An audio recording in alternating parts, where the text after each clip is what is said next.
എ.ഡി.എം. നവീൻ ബാബുവിന്റെ മരണത്തിൽ case diary ഹാജരാക്കണമെന്ന അന്വേഷണ സംഘത്തിന് ഹൈക്കോടതി ഉത്തരവ്. എ.ഡി.എമ്മിന്റേത് ആത്മഹത്യയല്ല, കൊലപാതകമാണെന്നും പ്രതിയായ CPM കണ്ണൂർ ജില്ലാ കമ്മിറ്റി അംഗം പി ദിവ്യയെ രക്ഷിച്ചെടുക്കാനാണ് പോലീസിന്റെ താൽപര്യമെന്നും നവീൻ ബാബുവിന്റെ കുടുംബം കോടതിയെ അറിയിച്ചു. CBI അന്വേഷണം ആവശ്യപ്പെട്ടുള്ള ഹർജി ഫയൽ സ്വീകരിച്ച് സിംഗിൾ ബെഞ്ച് മറുപടി പറയാൻ സംസ്ഥാന സർക്കാരിനോടും CBIയോടും ആവശ്യപ്പെട്ടു.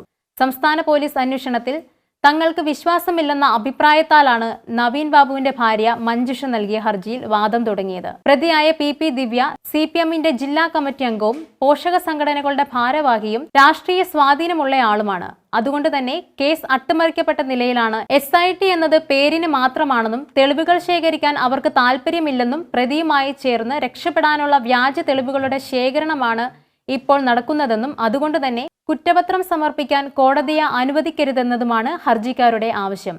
കൊലപാതകമെന്ന് എങ്ങനെ പറയാനാകുമെന്ന് ചോദിച്ച സിംഗിൾ ബെഞ്ച് കുറ്റപത്രം സമർപ്പിക്കുന്നതുകൊണ്ട് എന്താണ് കുഴപ്പമെന്നും ചോദിച്ചു. എ.ഡി.എം. നവീൻ ബാബുവിന്റെ മരണം സർക്കാർ വേട്ടക്കാർക്കൊപ്പമെന്നും അന്വേഷണം പ്രഹസനമെന്നും കുറ്റപ്പെടുത്തി VD സതീശൻ.